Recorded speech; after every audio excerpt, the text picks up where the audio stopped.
Assalamualaikum warahmatullahi wabarakatuh. Perkenalkan, nama saya Ahmad Mansuri, NPM 21125518. Saya di sini akan mempresentasikan artikel tentang kaidah untuk mengetahui hadis maudhu serta upaya penyelamatan hadis.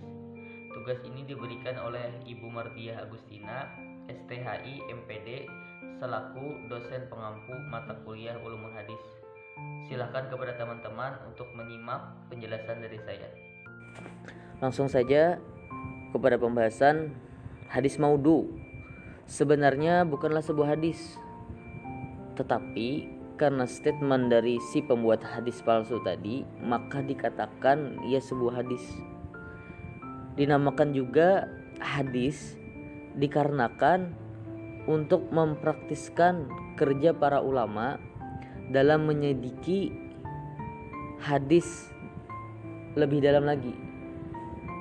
Jadi dinamakan hadis untuk memudahkan para ulama untuk menyelidiki hadis ini hadis palsu atau tidak.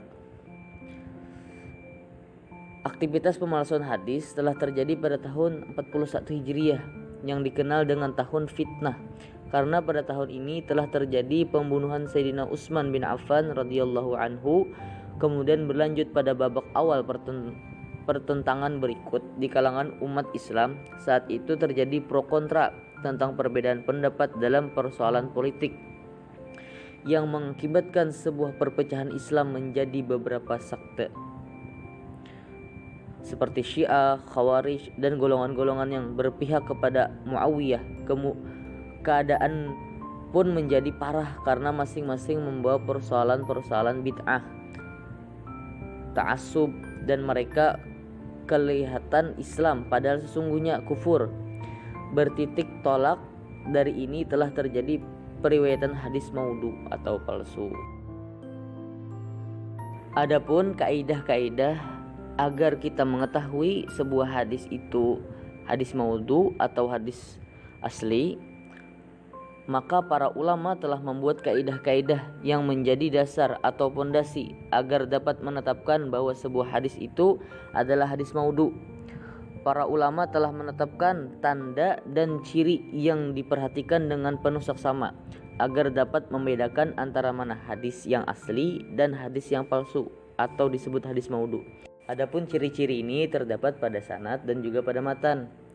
Adapun ciri-ciri yang terdapat pada sanad, yang pertama yaitu pengakuan dari seorang pembuat hadis maudhu ini.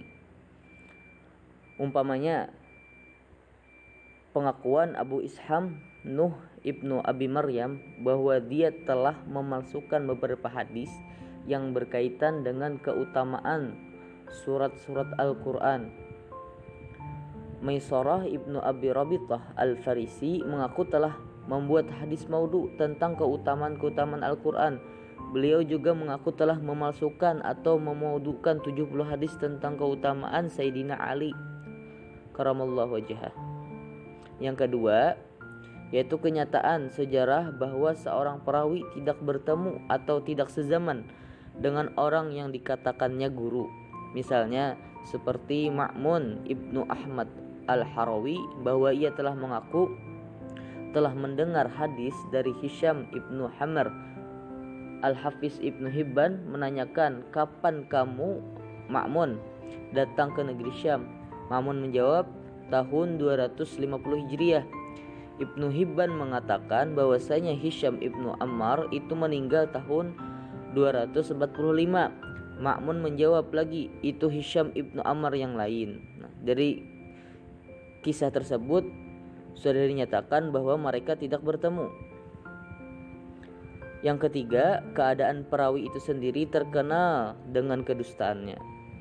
Adapun ciri-ciri yang terdapat pada matan, pertama berlawanan dengan pendapat akal.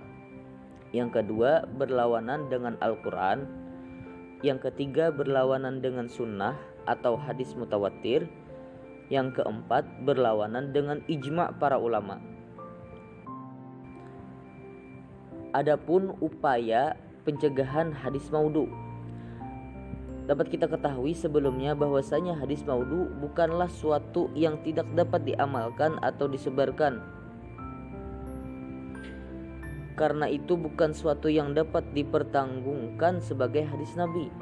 Adapun upaya yang dapat dilakukan adalah para guru atau ustadz, kiai dan lain sebagainya dapat memberi pengajaran atau arahan tentang hadis maudhu, terutama yang sudah tersebar di masyarakat dengan berbagai macam cara, bisa dengan sebuah karya tulis ataupun dengan mengadakan kajian-kajian tentang hadis palsu.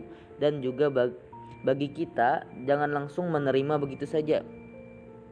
Seperti kata orang Banjar, jangan tagok berait, tetapi kita cek terlebih dahulu asal usulnya dan tanyakan kepada yang ahlinya. Kesimpulan dari penjelasan di atas dapat disimpulkan bahwa hadis maudhu adalah suatu riwayat yang disandarkan kepada Rasulullah, baik dari segi perkataan, perbuatan, dan takrir dengan sengaja dibuat-buat yang mana sifatnya mengada-ngada atau berbohong. Tegasnya hadis maudhu adalah hadis yang dibuat-buat atau diada-ada.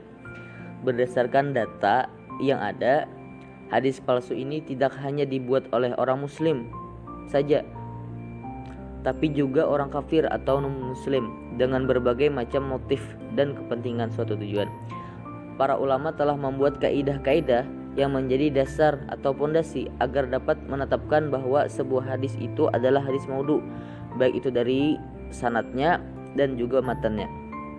Adapun upaya yang dapat dilakukan adalah para guru atau ustadz, kiai, serta yang lainnya dapat memberi pengajaran atau arahan tentang hadis-hadis maudhu, terutama yang sudah tersebar di masyarakat. Dan bagi kita jangan langsung menerima begitu saja, tetapi diteliti terlebih dahulu. Sekian dari saya. Wabillahi taufiq wal hidayah. Assalamualaikum warahmatullahi wabarakatuh.